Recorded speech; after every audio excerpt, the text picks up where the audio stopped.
Guten Abend, guten Abend. Ich hoffe, ihr hattet eine gute Woche und könnt jetzt entspannen oder joggen oder gute Nachrichten hören. Was ist passiert? Wie spät ist es eigentlich? Es ist 8:24 Uhr. Also, zuerst müssen wir unsere Facebook-Seite beschützen.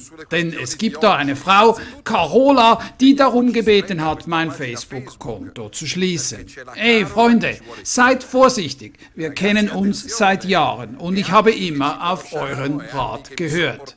Vielleicht ist bald alles vorbei. E magari finita.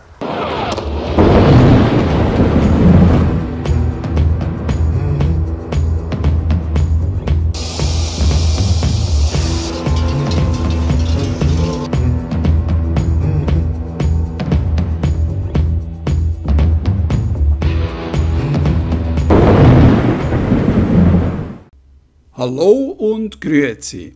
Der Streit um die italienische Migrationspolitik steht stellvertretend für die Frage, ob die Nationalstaaten noch eigene Entscheidungsbefugnis innehaben oder bereit sind, sich allesamt der EU und der überhöhten, moralgetränkten deutschen Bauchgefühlspolitik unterzuordnen. Salvinis Kampf um geschlossene Häfen in Italien wird somit zum Krieg gegen ausländische Fremdbestimmung. Salvinis Politik des gesunden Menschenverstandes ist das letzte Bollwerk gegen die amoklaufende EU-deutsche Hypermoral. Die Italiener laufen in Scharen zu Salvinis Lega über und die Zustimmungsrate steht mittlerweile knapp unter der magischen 40%-Marke.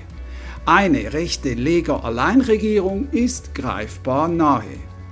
Fräulein Raketes rücksichtsloses und eigenmächtiges Handeln wird mittlerweile von weiten Teilen der italienischen Bevölkerung verurteilt, was Salvini wiederum bestärkt, den Italia-First-Kurs unerschrocken weiterzuverfolgen. Das ganze Geschrei um Carola Raketes angebliche Wundertaten offenbart aber auch, dass die auf Selbstlügen aufgebaute EU-Zuwanderungspolitik auf der Wahnvorstellung beruht, moralisch überlegen zu sein und im Interesse Europas zu handeln, ohne die gesellschaftlichen Langzeitfolgen mit in Betracht ziehen zu müssen. Da breite Bevölkerungsteile mittlerweile eben genau diesem Wahn verfallen sind, leitet sich daraus auch ab, dass unsere zu Weltideologen mutierten ehemaligen Lokalpolitiker geschickt mit dem Gefühlskorsett der Gutmenschen spielen und diese nach Strich und Faden manipulieren.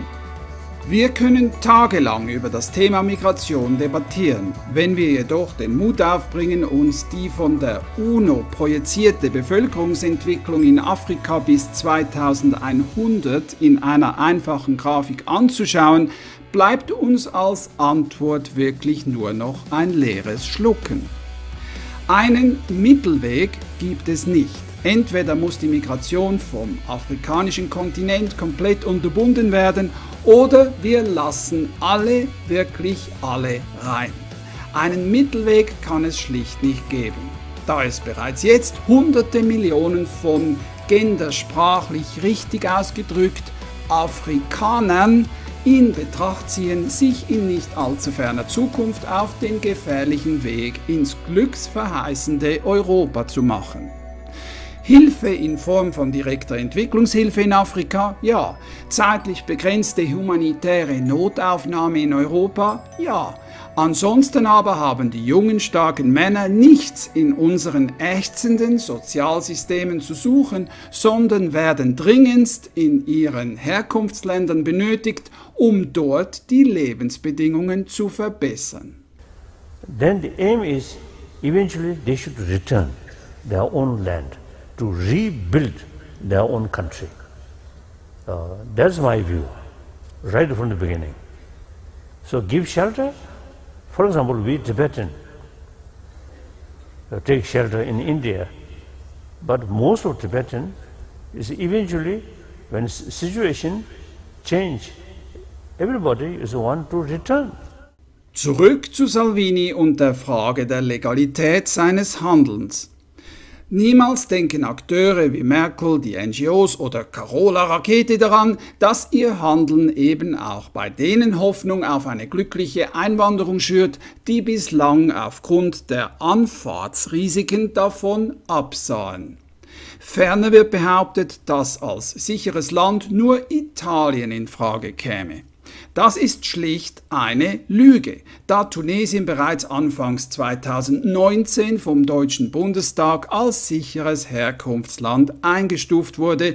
Die nachfolgende Absegnung durch den Bundesrat wurde wegen den Grünen auf unbestimmte Zeit verschoben. Ein Schelm, der dabei Böses denkt. Der Bundestag in Berlin hat mit großer Mehrheit beschlossen, Marokko, Algerien, Tunesien und Georgien als sichere Herkunftsstaaten einzuordnen. Der Bundesrat muss dieser Regelung noch zustimmen. Deshalb ist es richtig und notwendig, diese 4 Länder als sichere Herkunftsstaaten einzustufen. Gemäß internationalem Seerecht ist die Rettung von Schiffbrüchigen zumindest eine moralische Verpflichtung. Äußerst fraglich wird eine solche Rettung aber dann, wenn sich die Schiffbrüchigen vorsätzlich oder grob fahrlässig in ihre Situation gebracht haben und ihr Ziel mit ungeeigneten Transportmitteln niemals hätten erreichen können.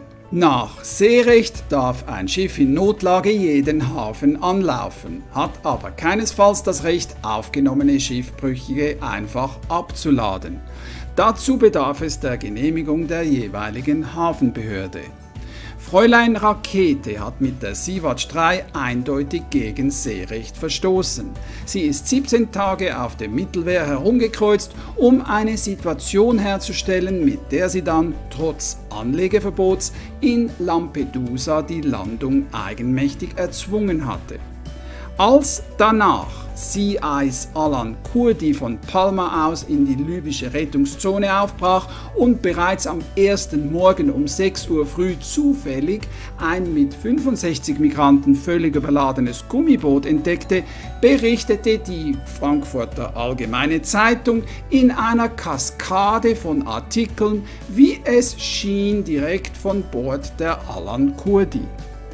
Nachher stellte sich heraus, dass eine junge Reporterin, Fräulein Julia Anton von der Frankfurter Allgemeine Zeitung, während der gesamten Zeit an Bord war und selbstredend die heroische Rettung lobte und Salvinis Politik scharf kritisierte. Alles Zufälle? Gegen Ende dieses Videos nimmt Matteo Salvini Stellung dazu. Betreffend der jüngsten Vorkommnisse in und um Lampedusa und der von Matteo Salvini getroffenen Gegenmaßnahmen äußert sich aber nun zuerst Nicola De Felice, Admiral außer Dienst, vormaliger Kommandant der italienischen Außenverteidigung im Mittelmeer folgendermaßen: Matteo Salvini hat mit seinen Maßnahmen nicht nur recht, er hat 100% recht. Hinter seiner Politik stehen Leute mit gesundem Menschenverstand und all diese Menschen kommen nicht nur aus einer bestimmten politischen Ecke. Was sie vereint, ist der gesunde Menschenverstand und ihre Unterstützung der politischen Initiativen von Matteo Salvini, um dem Treiben der NGOs Einhalt zu gebieten. Wir müssen aufhören, diesen NGOs Glauben zu schenken, denn genau sie sind es, die den sogenannten Pull-Factor erst kreieren, mit anderen Worten den Anreiz schaffen, dass sich immer neue Migranten auf den Weg machen. Dies ist nichts anderes als Menschenhandel mittels moderner Piraterie, da die Routen der NGOs allgemein bekannt sind. Ich bin weder Jurist noch Politiker, jedoch bin ich ein Angehöriger der italienischen Streitkräfte und ich vertrete die Ansicht, dass wenn man es mit durch das italienische Parlament ratifizierten nationalen und internationalen Gesetzen zu tun hat, muss man Vorsicht walten lassen und mit Respekt diesen Gesetzen folgen. Dabei ist es wichtig, mit Umsicht zu handeln, denn die Tragweite des eigenen Tuns hat immer auch soziale, politische und diplomatische Konsequenzen. Es ist absolut unzulässig, dass jemand den durch das italienische oberste Gericht bestätigten Status der den Streitkräften zugeordneten Guardia Finanza in Frage stellt und demnach italienisches Gesetz bricht und die innere Ordnung gefährdet. Tunesien ist ein Land, in dem Europäer Ferien machen und Kreuzfahrtschiffe anlegen. Als ich noch im Aktivdienst stand, konnte ich mich selber davon überzeugen, dass Tunesien sichere und oft besser ausgebaute Häfen vorweisen kann als zum Beispiel unsere Häfen auf Sizilien. Speziell die tunesischen Häfen Sfax, Gabes, Sousse und La Goulette kommen als NGO-Landungsstellen absolut in Frage. Come Sfax, Gabes, Sousse, La Goulette sono porti che ricevono navi da crociera. Aber es kommt noch dicker. Was wir alle im Stillen bereits vermutet haben, scheint wahrhaftig genauso abzulaufen.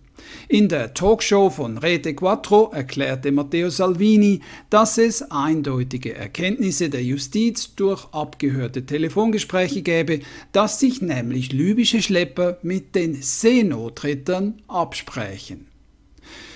Die EU-Seenotrettungsoperation Sophia hat in den letzten Jahren ca. 40.000 Migranten gerettet und nach Italien gebracht, ist jedoch unter Druck Italiens seit März stillgelegt. Will die Europäische Kommission wirklich, dass auch weiterhin alle Migranten aus dem Mittelmeer zuerst in Italien landen?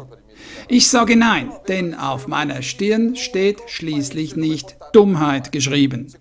Gerade heute hat das Allgemeine Verteidigungsministerium Vorschläge unterbreitet, um mittels Luftaufklärung unsere Seestreitkräfte zu unterstützen. Dank der neuen Sicherheitsverordnung ist es nun auch möglich, die Menschenschmuggler frühzeitig abzufangen. Ohne in die bestehende Untersuchung einzugreifen, kann ich Ihnen nur so viel sagen, dass wir Beweise in der Hand haben über gesendete Nachrichten während der letzten Seenotrettung, wie zum Beispiel: Hey Leute, wir sind hier. Moderator, wer wurde angerufen? Jemand, offensichtlich nicht Sie oder ich. Sagen wir nur so viel, dass unsere Aufklärungsstelle konkrete Elemente des Sachverhalts in der Hand hat. Ich enthalte mich eines Urteils basierend auf Anrufen, die da zum Beispiel lauteten: Leute, wir sind in Libyen, wo können wir uns treffen? Moderator, das sind sehr ernste Dinge. Ich offenbare hier nicht die Geheimnisse um die heilige Fatima, oder? Unsere Untersuchungsbehörde hat Elemente in der Hand. Lassen wir es vorerst dabei bewenden.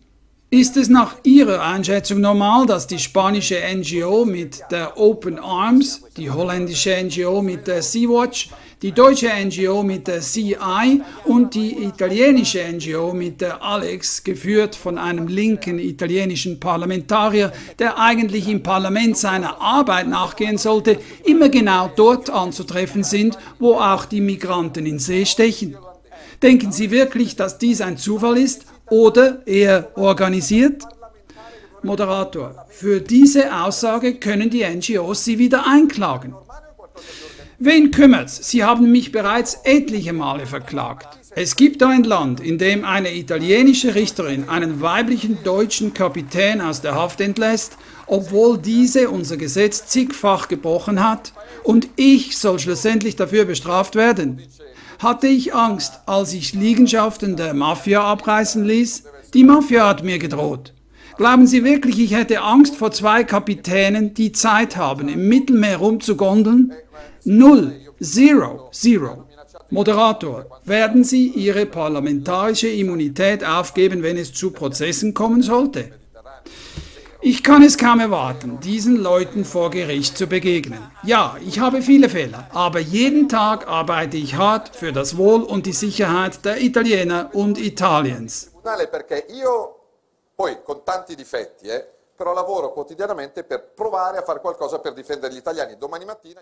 Entweder fahren also Seenotretter ganz gezielt dicht vor die Küste Libyens, um Menschen aufzusammeln, die sich nicht auf See begäben, wenn die Retter nicht erwartet würden, oder, wie kürzlich in einem Frontex-Video dokumentiert, zieht ein mit Migranten gefülltes Mutterschiff eine Nussschale in die Nähe von Lampedusa, lädt die Migranten in das Bötchen um, kappt die Seile und verschwindet mit Volldampf. Selbstredend wird noch kurz die Position der Nussschale mittels Hilferuf an Lampedusa übermittelt. Nachtrag: Die beschlagnahmte Sea-Watch wurde von den italienischen Behörden nach Sizilien verbracht. Die Alan Kurdi von CI bereitet sich in Palma auf ihre nächste Seenotrettung vor. Und die Open Arms ist kurz vor Lampedusa mit Hafenkurs. Wie wir in der Schweiz zu sagen pflegen, geht's eigentlich noch. Die einzelnummerierte Tell the True Swiss Uhr, die zur Feier des 10.000. Tell the True Swiss Abonnenten verlost wurde, hat der Abonnent Critical Love gewonnen und ist bereits zum glücklichen Gewinner unterwegs. Die Ziehung ist auf der Kanal-Community-Seite verewigt. Bitte meinen Sicherungskanal auf BitChute unbedingt abonnieren. Link im Videobeschreib. Mittlerweile wurde Tell the True Swiss wegen einem Thumbnail gestrikt. Ihr könnt Tell the True Swiss mittels PayPal und Subscribestar unterstützen. Der Link ist im Videobeschreib und auf der Kanalseite angegeben. Bitte Daumen hoch, abonnieren und teilen. Vielen Dank und bleibt gesund.